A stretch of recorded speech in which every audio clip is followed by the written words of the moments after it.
Eric is with us. Eric is in San Antonio. Hey, Eric, what's up?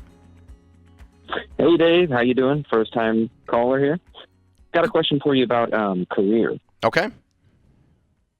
So, effectively, I'm in a role as a business analyst, and I'm kind of trying to exit this career field and become a financial advisor. I just find that that's what gives me the most joy, and I think dopamine surges in life is helping people with their finances. Cool. That being said, my wife and I are still in baby step 2. We're down from about 100,000 to 40,000 remaining. We've got a bit to go. We just recently had a baby, so our income has been cut just to my income at about 60,000. Mm-hmm. Now, that being said, I have this friend who reached out to me with an opportunity. It's again a business analyst role for about 100,000. I just wonder, if I should take it, even though I'm trying to exit this arena. Just to get that increase in pay, be debt-free in a year flat, and then move on with my career aspirations, or if I should not be pursuing something that is not in line with my long-term goals. Mm-hmm.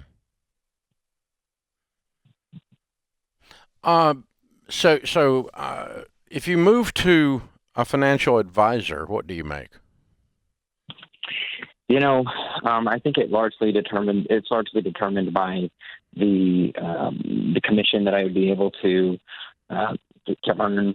I think starting out from what I've seen, it can range from 60 on up through, theoretically, sky's the limit. If you're just going to be just a total superstar, you can earn quite a bit. Mm-hmm. I think starting out, it may be comparable, though, to what I'm earning now.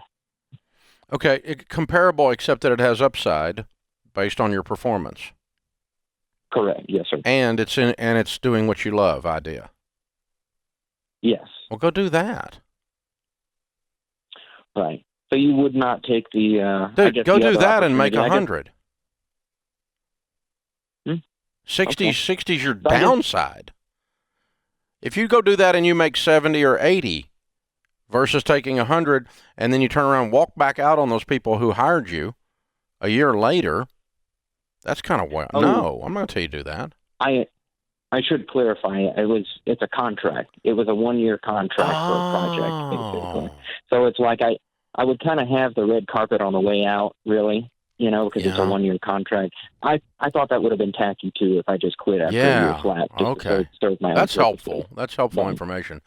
That makes me more tempted to do it, but I tell you what I would do. I would sit down with the financial advising firm that you're talking about going with and say, okay, mm-hmm. I got this carpet ride for a year for 100. I got a brand new baby. My wife's off. I can knock out my debt doing that. But if I can see my way to making 100 here, if you can show me what it takes to do that and I can believe I can do it, I'll probably just come do that. Okay. And if not, I'll probably see you in a year. Right. Right. Okay. Kind of use it as leverage. So if they say, look, the top 3% of people hired into this role go, they don't make 60, they make 100 the first year.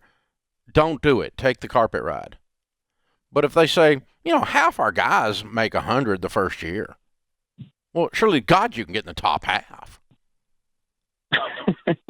Yeah, I would hope so. That's what that's the way I'm looking at it. That's the way I would look at it if it was me doing it. I just go, I think I can get in the top half. I don't know if I can get in the top 3%. I may not be that smart or may not work as hard, or I may not have the golden touch. I don't know, whatever. 3% would bother me, but if it's a 50% of the people that try this can do it and make 100 first year, then I'm doing what I love, because you have a high probability doing what you love of earning more, right? So right. Either way, right. 12 months from now, you're doing it, right? Right. Either that's my goal, unless some unforeseen event comes in and I just fall in love all over again with business analysis, which I just don't really do. Yeah, I don't think that's going to happen.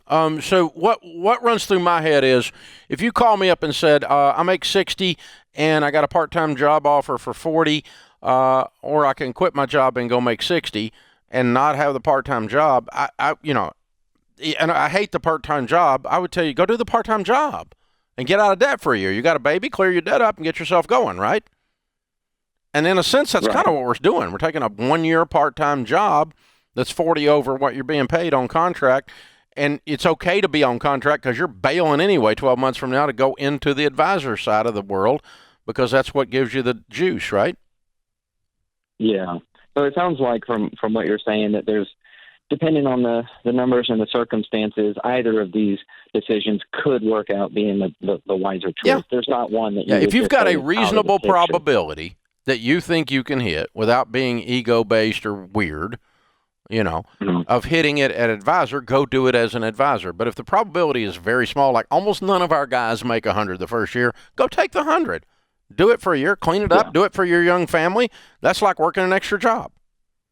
It's 1 year. It's 1 year.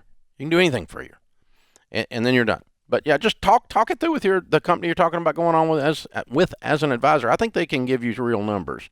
And if they're just trying to blow smoke, then you got to get somebody to really tell you what's really going on in that world. I don't know is the answer from me. I don't know what you can do there or what their commission structure is or how they pay. They may say, no, you're not allowed to do anything that increases your income. You're locked at 60 for the first 12. Oh, well, in that case, I'm for sure taking this carpet ride.